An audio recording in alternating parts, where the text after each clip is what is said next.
So, where exactly is there? You know how they call Route 50 the loneliest road in America? And honestly, I used to think that sounded kind of depressing. But here's the thing, out here between these tiny desert towns and rolling high desert ridges, Nevada actually has a lot to say. It's just quieter about it.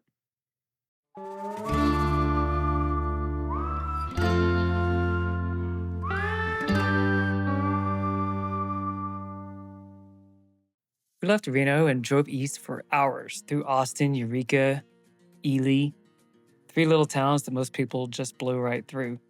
But each one had its own character, its own story. Austin has this historic main street on the side of a hill. Eureka calls itself the friendliest town on the loneliest road. We are headed to one of the least visited national parks in the entire country. Great Basin only gets like 90,000 visitors a year. For comparison, Yellowstone gets over 4 million. So when I tell you we had this place almost to ourselves, I mean it.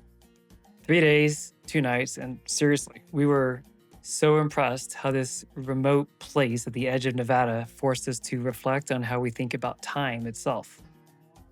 This is Great Basin National Park. And it turns out that this incredible place, where ancient trees are still hanging out, stars shine like they did 1,000 years ago, and everything just moves at its own pace, which, spoiler alert, is really, really slow. So, our first night, we ended up camping at this place called Ward Mountain. And as we're driving in, Stephanie goes, what are those giant stone beehives? I look over and there are these six enormous stone structures just rising out of the sagebrush like something from a fairy tale. So, of course, we had to stop. Turns out, these are the Ward charcoal ovens, built way back in 1876 to make charcoal for silver mining. They say that these ovens played a critical role in the Silver State's mining success. But here's what's wild, they only operated for 3 years, but they've been standing here for almost 150. I mean, we complain when something breaks after 6 months, and these things are just still here.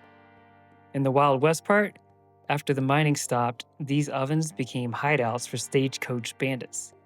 So, I mean, if you're going to be an outlaw, you might as well have good real estate, right? We actually climbed inside one. They're massive. Like you could fit a small apartment in there. The walls are 2 feet thick at the base, and when you're standing inside, you can just imagine the intensity of heat and smoke from when they were actually burning wood. And on that note, each oven could hold 35 cords of wood and produce about 1,750 bushels of charcoal at a time. That is a lot of trees. They basically stripped the surrounding mountains bare for 35-mile radius, all for 3 years of silver mining. Then we set up camp with this awesome view stretching for miles in every direction. As the sun went down, the desert just settled into the deep, deep quiet that you really can't find anymore in most places. Seriously, high desert awesome. Okay, so the next morning, we're winding our way up a mountain road, and suddenly we're watching the signs and we see one that says 10,000 feet. Now, we've hiked a lot, so we came prepared, layers, plenty of water, snacks, med bag, the essentials. But even when you know what you're doing, hiking at that altitude just feels different. It hits different when you're not fully acclimatized. You definitely feel all of that elevation in your lungs.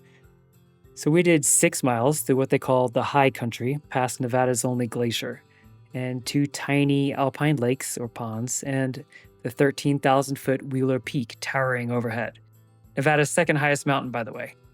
Who knew Nevada had mountains like this? The trail winds through this rocky landscape that feels like you're on another planet. One minute you're in desert scrub, and then you're walking past snow patches and alpine lakes that sit in lonely solitude.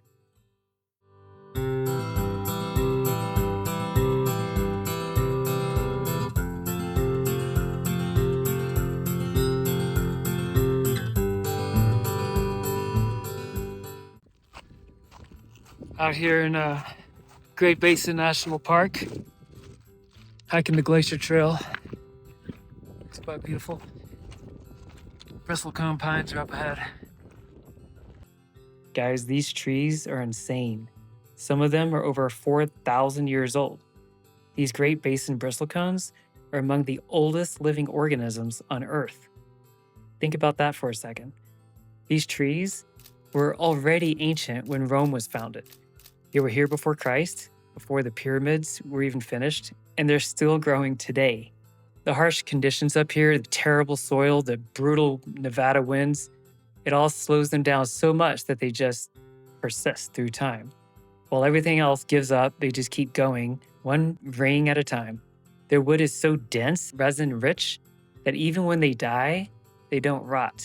They just stand there like art sculptures for centuries more. Standing next to one of them, you feel so new or small, which is pretty awesome. Like you're part of something much bigger and older than the things humans have built.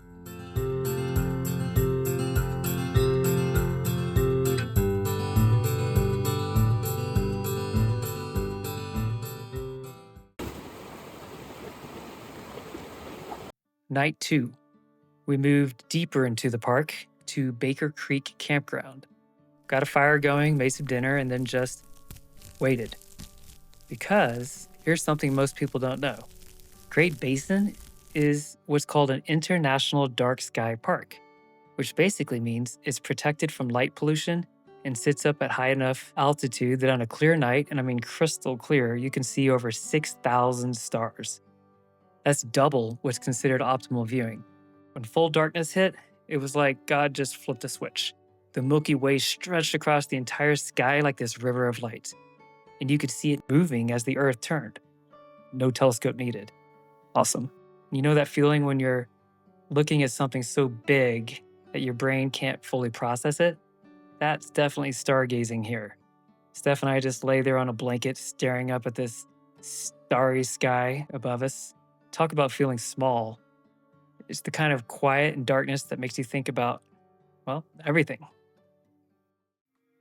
So, after all that sky and space, we decided to go in the complete opposite direction, underground, the Lehman Caves. And okay, I wasn't expecting too much, but this place is like stepping into some kind of underground cathedral. These caves go deep under the Snake Ridge, carved out over millennia by water working its way through limestone and marble. And inside is this whole other world that feels very much alive. In fact, water is still dripping and minerals are building into stalactites on the ceiling and stalagmites on the ground and columns when they connect. And somewhere in the darkness, bats are still doing their thing, whatever that is, hanging from ceilings and sleeping. I don't know. Our guide pointed out these formations that he called shields, which are thin, disc-like things that scientists still can't totally explain, which I love, because today we can stream Netflix from space, but these underground formations are still a mystery. The room names sound like there's something from Lord of the Rings. Names like Gothic Palace, Lodge Room, Grand Palace. And you're walking through these winding hallways, ducking under stalactites, just taking in all this ancient art gallery. What struck me is how patient everything is down there. A stalactite grows maybe an inch every 100 years. This whole cave system has been developing for, well, a really long time. In geologic time, 1,000 years is like a day, and this cave's been around for more than a few days. On the drive home, we made a couple of roadside stops just because it was interesting. First, Stokes Castle. This random 3-story stone tower just sitting alone in the desert, built by some mining magnate named Anson Stokes in 1897, but then abandoned just 2 years later. 2 years. The guy spent all this money and effort building a mansion in the middle of nowhere and then just walked away. But here it is, still standing, listed on the National Register of Historic Places. Kind of like those charcoal ovens, you know? Humans come and go with their big plans and grand ambitions, but these stone monuments just keep marking time. Then Sand Mountain. Sand Mountain's really cool and big. They call it Singing Dune. And yes, it actually sings. On certain days, the sand makes this low humming sound when the wind hits it just right. They call it booming. It's formed by winds off an ancient lake that dried up thousands of years ago.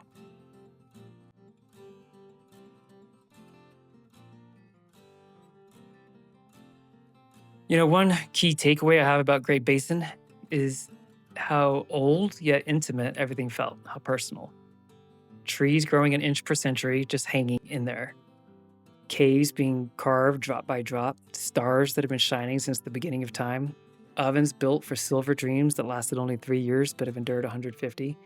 It all just felt very intentional, like the landscape trying to tell us to slow down and pay attention, to think in different timescales, to remember that we're part of something much bigger and older than our daily concerns. Another way to say, life is bigger than us. So, yeah, we've been there and back again. We're Sam and Stephanie, and this is basically a snapshot of our life, finding these amazing places that remind us why we love exploring this world together. If you're into stories like this, the real stuff, the quiet places, the adventures that actually change how you see things, then hit subscribe. We've got more coming every week, hopefully. And if you want more detail, the stuff that doesn't make it into these videos, join our newsletter at somegreatplace.com. We share some behind the scenes moments, the planning process, mishaps, the unexpected discoveries, and honestly, some of our best reflections happen in writing. So thanks for coming along with us, and see you on the next adventure.